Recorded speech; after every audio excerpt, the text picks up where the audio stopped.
हाय, आपके साथ मैं हूँ Surabhi Sharma. India TV YouTube channel subscribe करिए, बेल आइकन दबाएं।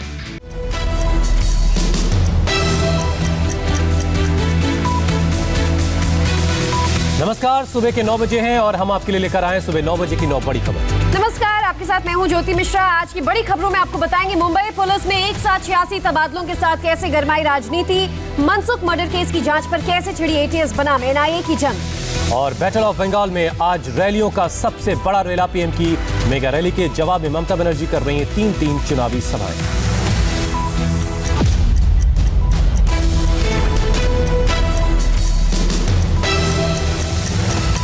9 बजे की खबरों की शुरुआत महाराष्ट्र पुलिस में ट्रांसफर पोस्टिंग में रिश्वत के आरोपों के बीच अब तक के सबसे बड़े ट्रांसफर की खबर से। एंटीलिया केस और करोड़ों की वसूली मामले में सवालों के घेरे में खड़ी महाराष्ट्र सरकार ने डैमेज कंट्रोल करने के लिए 86 पुलिस ऑफिसर्स का ट्रांसफर कर दिया है। मंगलवार को ट्रांसफर पोस्टिंग में रिश्वतखोरी के आरोपों के बाद से महाराष्ट्र सरकार में कई मोर्चों पर खलबली मची है। डैमेज कंट्रोल शुरू हुआ। अनिल देशमुख की सीएम उद्धव ठाकरे के साथ बैठक हुई। इसी बीच 86 पुलिस अफसरों का ट्रांसफर कर दिया गया। मुंबई क्राइम ब्रांच से मिली जानकारी के मुताबिक इन 86 अफसरों में से 65 पुलिस इंस्पेक्टर रैंक के अधिकारी हैं। ट्रांसफर किए गए अधिकारियों में क्राइम ब्रांच की अलग अलग यूनिट के 28 पुलिस इंस्पेक्टर, डिटेक्शन का काम करने वाले 16 एपीआई और अलग अलग थानों में 19 पुलिस सब इंस्पेक्टर ट्रांसफर कर दिए गए हैं। जिन 86 अफसरों के ट्रांसफर किए गए हैं उनमें कई संवेदनशील मामलों की तफ्तीश में जुड़े थे। मिसाल के तौर पर रियाज काजी और प्रकाश ओहवाल, ये दोनों ही क्राइम ब्रांच की क्राइम इंटेलिजेंस यूनिट में काम करते थे। एंटीलिया केस में इन दोनों के नाम सचिन वाजे के साथ जुड़े हैं। इन्हें अब सीआईयू से हटा दिया गया है। सीआईयू में 3 असिस्टेंट पुलिस इंस्पेक्टर खुद सचिन वाजे, रियाज काजी और प्रकाश ओहवाल हैं। सचिन वाजे नंबर 1 और रियाज काजी नंबर 2 और प्रकाश ओहवाल नंबर 3 पर है। इनके अलावा हवलदार युवराज शेलार जो सचिन वाजे का ड्राइवर था और 5वां कांस्टेबल शिवाजी देसले। इनमें प्रकाश ओहवाल को मालाबार हिल थाने में ट्रांसफर किया गया है तो रियाज काजी को आर्म्ड पुलिस फोर्स में भेजा गया है। एनआईए की लंबी पूछताछ में रियाज काजी पहले ही मान चुका है कि सचिन वाजे के ऑर्डर पर ही वो काम किया करता था। बीजेपी नेता देवेंद्र फडणवीस ने जो खुलासा किया उससे महाराष्ट्र की सियासत में हड़कंप मचा है। केंद्र सरकार से मामले की सीबीआई जांच की मांग करने वाले फडणवीस अब से थोड़ी देर बाद राज्यपाल से भी मिलने वाले हैं। महाराष्ट्र में अफसरों के ट्रांसफर पोस्टिंग का खेला कैसे होता है, इसका एक सुराग तो पूर्व मुंबई पुलिस कमिश्नर परमबीर सिंह ने उद्धव ठाकरे को लिखी चिट्ठी में दे दिया था। अब पूर्व मुख्यमंत्री देवेंद्र फडणवीस नए कच्चे चिट्ठे के साथ सामने आए हैं। आरोप है कि ये पूरा मामला मुख्यमंत्री के संज्ञान में होने के बाद भी एक्शन नहीं लिया गया। ये मेरे पास डेटा है, करीबन 6.3 जीबी का 6.3 जीबी का ये डेटा मेरे पास है कि जिसके अंदर ये सारे कॉल्स इंटरसेप्ट किए हुए और ये एक पूरा रिपोर्ट इसका जो है, मतलब ये कवरिंग लेटर है और कवरिंग लेटर के साथ ये पूरे ट्रांसक्रिप्ट्स उसके ये रिपोर्ट के साथ माननीय मुख्यमंत्री जी को भेजे गए। देवेंद्र फडणवीस जो आरोप लगा रहे हैं उसकी डेट लाइन 6 महीने पहले की है और उनके पास इस दावे की पूरी कॉल रिकॉर्डिंग है। इसके मुताबिक महाराष्ट्र पुलिस की इंटेलिजेंस यूनिट की हेड रश्मि शुक्ला ने ये जानकारी 6 महीने पहले ही दे दी थी। सबूतों के साथ मुख्यमंत्री उद्धव ठाकरे के पास इसकी पूरी रिपोर्ट है, लेकिन उन्होंने इस पर एक्शन लेने की बजाय रैकेट का पर्दाफाश करने वाले को ही सजा दे दी। सीएम उद्धव ठाकरे ने रश्मि शुक्ला का प्रमोशन रोककर उन्हें साइडलाइन कर दिया। कहीं ना कहीं ट्रांसफर पोस्टिंग में पुलिस वालों से सीधी बातचीत चल रही है। जब कॉल रिकॉर्डिंग शुरू हुआ तो बड़ी एक्सप्लोजिव चीजें बाहर आने लगी और कई बड़े अधिकारी, कई पॉलिटिकल लोग, इनके नाम, चर्चाएं ये इसमें से बाहर आने लगे। फडणवीस का आरोप है कि जिस पैमाने पर बाकायदा ठेका लेकर अफसरों की ट्रांसफर पोस्टिंग कराई जाती थी उसका रैकेट सिर्फ खाकी ही नहीं खादी तक भी फैला है, इसलिए इसकी सीबीआई जांच होनी चाहिए। ट्रांसफर पोस्टिंग के खुलासे से बैकफुट पर आई महाराष्ट्र सरकार, अब पलटवार की तैयारी में। उद्धव सरकार अब ये जांच करेगी कि पुलिस से जुड़े सीक्रेट डॉक्यूमेंट्स आखिर देवेंद्र फडणवीस तक कैसे पहुंचे।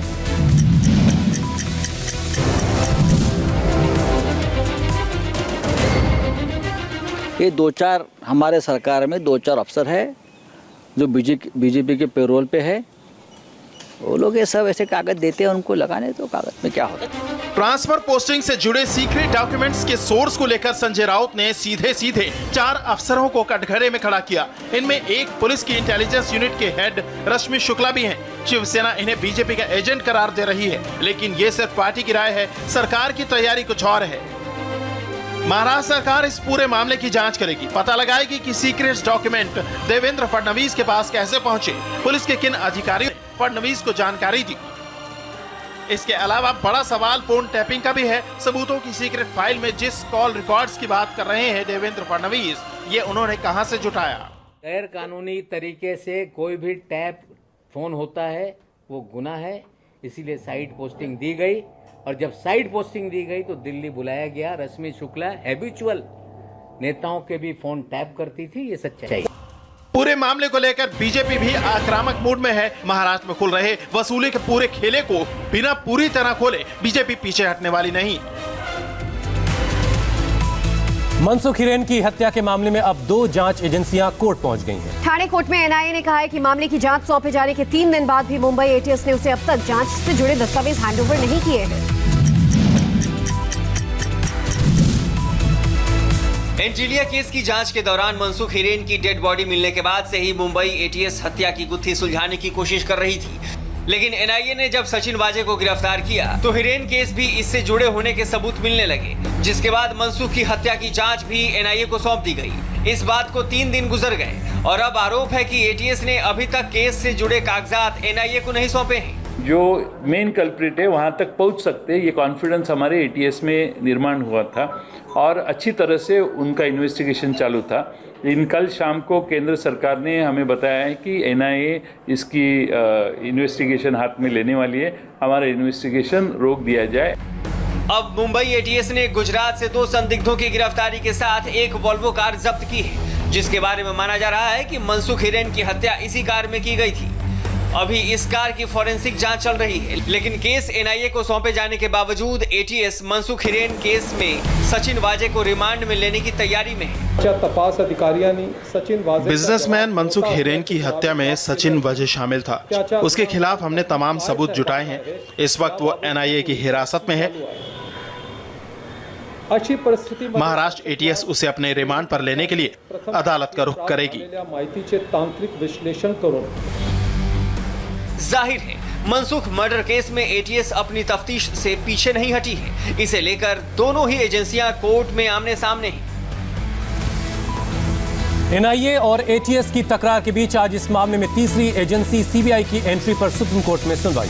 मुंबई पुलिस के कमिश्नर पद से हटाए गए परमबीर सिंह ने याचिका पर आज सुनवाई होनी है। 100 करोड़ की वसूली के आरोपों पर अडिग मुंबई पुलिस के पूर्व commissioner Parambir Singh supreme court तक पहुंच गए हैं। मंगलवार को दायर की गई याचिका में परमबीर सिंह ने मांग की है कि इस मामले की जांच सीबीआई से कराई जाए। याचिका में परमबीर सिंह ने मुंबई के पुलिस कमिश्नर पद से हटाए जाने को भी चुनौती दी है। परमबीर सिंह ने सुप्रीम कोर्ट से इसे बहाल करने की गुजारिश की है। याचिका में परमबीर सिंह की दोनों मांगों के निशाने पर गृह मंत्री अनिल देशमुख ही है। अनिल देशमुख गृह मंत्री पद से हटेंगे या नपेंगे, इसे लेकर भी आज बड़ा फैसला हो सकता है। इस पूरे मामले पर मुख्यमंत्री उद्धव ठाकरे की अहम बैठक है। बैटल ऑफ बंगाल में आज एक बार फिर पीएम मोदी बनाम सीएम ममता बनर्जी की जंग होने वाली। पूर्वी मिदनापुर में पीएम मोदी की रैली है तो ममता बनर्जी भी आज बांकुड़ा में 3 रैलियां करेंगी।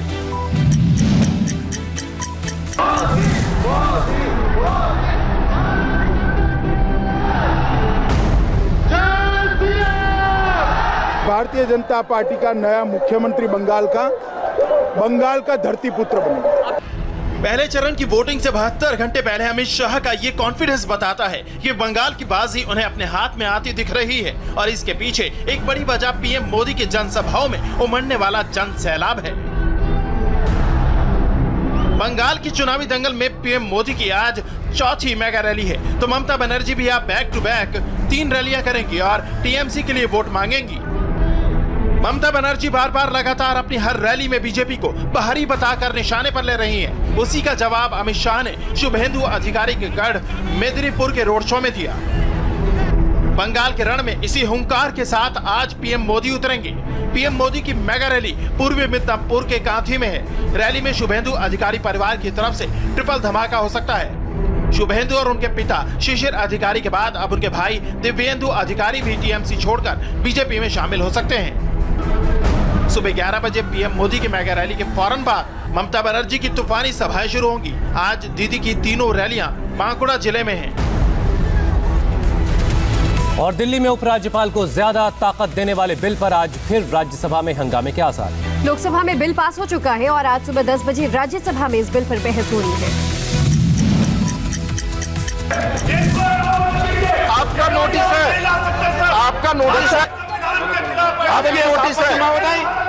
लोकसभा के द्वारा सदन 15 मिनट। राज्यसभा में जैसे ही जीएनसीडीटी अमेंडमेंट बिल पर चर्चा के लिए उप सभापति ने गृह राज्य मंत्री जी किशन रेड्डी को प्रस्ताव रखने को कहा। देखते ही देखते सदन का माहौल बिगड़ गया। आज फिर इस बिल पर बहस होनी और हंगामे के पूरे आसार हैं।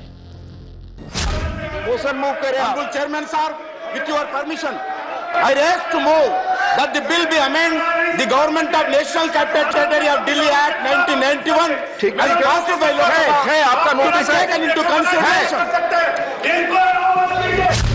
आप सांसद संजय सिंह ने कहा कि उन्होंने बिल के विरोध में नोटिस दिया है, तो उप सभापति ने कहा कि प्रस्ताव पेश होने दे, उसके बाद नोटिस पर विचार होगा। लेकिन संजय सिंह अड़े रहे। उन्होंने कहा कि जब नोटिस पेंडिंग है तो चर्चा कैसे शुरू हो सकती है। इस पे आपकी नोटिस है माननीय संजय जी, ये मोशन मूव होने पर फिर आपके उस पे प्लीज माननीय एलओपी कुछ कहना चाहते हैं। प्लीज माननीय एलओपी कुछ कहना चाहते हैं। प्लीज माननीय एलओपी वो है कम संजय जी आप नोटिस। राज्यसभा में नेता प्रतिपक्ष मल्लिकार्जुन खड़गे बोलने के लिए खड़े हुए, लेकिन हंगामा नहीं रुका। खड़गे ने जीएनसीटी बिल को लोकतंत्र के लिए खतरा बताया। तो इलेक्टेड गवर्नमेंट के अधिकार छीनने का बिल है। Thank you. और डेमोक्रेसी को डिस्ट्रॉय करने का बिल है। आप इसमें संविधान का बहस करके मानिए लोग, आप जानते हैं। तो मैं आप जानते हैं, इसीलिए इसको मूव कर लेफ्टिनेंट गवर्नर को सरकार बनाना चाहते हैं और इलेक्टेड रिप्रेजेंटेटिव को उनका नौकर करने दीजिए। काइंडली बिल को प्लीज। जीएनसीडीटी बिल लोकसभा में पहले ही पास हो चुका है, लेकिन अब सरकार के सामने सबसे बड़ी चुनौती इसे राज्यसभा में पास कराने की है, क्योंकि इस बिल पर आम आदमी पार्टी को दूसरी विपक्षी पार्टियों का साथ मिल रहा है। बिहार असेंबली से लोकतंत्र को ऐसी शर्मसार करने वाली तस्वीरें सामने आई हैं जिन पर आप यकीन नहीं कर पाएंगे। एक बिल को लेकर सदन के अंदर ऐसा हंगामा हुआ कि पुलिस को अंदर आना पड़ा और विधायकों को घसीट कर सदन से बाहर रखना पड़ा।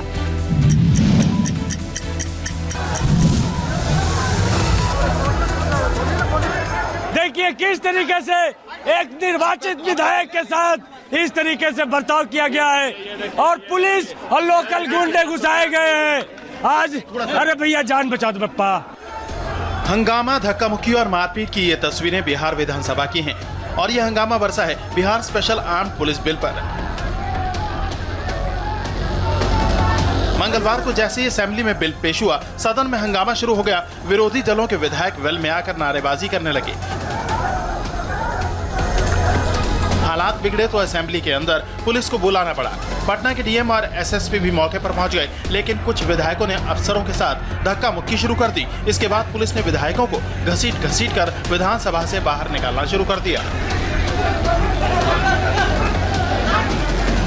हंगामा सिर्फ सदन के अंदर ही नहीं हुआ, विधानसभा के बाहर भी पुलिस और आरजेडी कार्यकर्ताओं की जमकर झड़प हुई। तेजस्वी यादव और तेज प्रताप के साथ सैकड़ों आरजेडी कार्यकर्ता विधानसभा का घेराव करने पर अड़े थे। पुलिस ने मंजूरी नहीं दी तो आरजेडी कार्यकर्ता जबरदस्ती करने लगे। आखिरकार पुलिस को लाठीचार्ज करना पड़ा। नाराज विधायक अब आरोप लगा रहे हैं कि मुख्यमंत्री के इशारे पर डीएम और एसएसपी ने गुंडागर्दी करवाई है। इस बार जान मरवा देंगे पप्पा। हम लोग बिहार के 12 करोड़ जनता के साथ खड़ा है भैया। ये जाति नहीं है, लोकतंत्र की हत्या पुलिस ने कर दी। इतिहास की पहली घटना है। अरे कलेक्टर करा रहा है, एसपी करा रहा है, नीतीश कुमार गुंडों को भेजा है यहाँ पर। इस मामले पर तेजस्वी यादव ने चीफ मिनिस्टर पर हमला बोला तो नीतीश कुमार ने हंगामे के लिए विपक्ष को दोषी ठहराया। सदन के अंदर पुलिस को बुलाया गया, एसपी खुद वहां उपस्थित रहे, डीएम ने खुद विधायकों को, जो लोकतंत्र का मंदिर है, विधायकों को घसीट के जो पीटने का काम किया गया। नीतीश कुमार जी समाजवादी के नाम पे कलंक है। यहाँ पर खड़ा होकर के जो करवाया गया, क्या तरीका है ये? पिछले चौथे टर्म में हम यहाँ काम देख रहे हैं और इस प्रकार का दृश्य हमने नहीं देखा आज तक विधानसभा में कि ऐसा कोई दृश्य होता है और इस प्रकार से काम करने की कोशिश होती है। महाराष्ट्र के बाद अब दिल्ली में भी कोरोना के केस में बड़ा जंप आया है। लेकिन कोरोना के इस बढ़ते केस के बीच अच्छी खबर यह है कि 1 अप्रैल से अब 45 से ऊपर साल के हर शख्स को वैक्सीन लगेगी। तमाम कोशिशों के बावजूद कोरोना हर दिन नई रफ्तार पकड़ रहा है और सरकार वायरस पर लगाम लगाने के लिए हर तरह के उपाय कर रही है। महाराष्ट्र के बाद अब दिल्ली में भी कोरोना केस में बड़ा जंप आया है। बढ़ते केस को देखते हुए गृह मंत्रालय ने कोरोना पर कंट्रोल पाने के लिए अब नई गाइडलाइन जारी की है, जो 1 अप्रैल से लागू होगी। इस दिन से वैक्सीनेशन का चौथा फेज भी शुरू होगा, जिसमें 45 साल से अधिक उम्र के हर व्यक्ति को वैक्सीन लेने का मौका दिया गया है। महाराष्ट्र के बाद अब दिल्ली में भी कोरोना के आंकड़े डराने लगे हैं। महाराष्ट्र में मंगलवार को 28,699 केस सामने आए तो दिल्ली में 1101 नए मामले दर्ज किए गए। महाराष्ट्र में मंगलवार को 132 लोगों की जान गई तो दिल्ली में 4 लोगों ने कोरोना से दम तोड़ दिया। कोरोना के बढ़ते मामलों को देखते हुए दिल्ली में सार्वजनिक जगहों पर होली, शबे बारात और नवरात्रि मनाने पर रोक लगा दी गई है। एयरपोर्ट और रेलवे स्टेशन पर रैंडम कोरोना टेस्ट कराया जाएगा। कोरोना को लेकर गृह मंत्रालय ने नई गाइडलाइन जारी की है, जिसमें टेस्ट, ट्रैक और ट्रीट की रणनीति पर जोर दिया गया है। जिन राज्यों में RT-PCR टेस्ट का आंकड़ा कम है, वहां आंकड़ा 70% या उससे अधिक ले जाएं। जब नए कोरोना केस का पता चले तो उसका समय पर इलाज हो और उस पर नजर रखी जाए। कॉन्टैक्ट ट्रेसिंग के जरिए सभी संपर्क में आने वाले लोगों को क्वारंटीन किया जाए। मास्क न पहनने और सोशल डिस्टेंसिंग का पालन न करने पर जुर्माना लगाया जाए। इस बीच पंजाब में कोरोना का नया स्ट्रेन मिलने से हड़कंप मचा है। पंजाब के 401 सैंपल में से 81% में यूके का नया स्ट्रेन मिला है। ये रिपोर्ट मिलने के बाद मुख्यमंत्री कैप्टन अमरिंदर सिंह ने सभी लोगों को जल्द से जल्द वैक्सीन लगवाने की अपील की है। 9 बड़ी खबरों के बाद अब वक्त एक छोटे से ब्रेक का है। ब्रेक के बाद आपको बताएंगे लाउड स्पीकर से क्यों परेशान है उत्तर प्रदेश के मंत्री।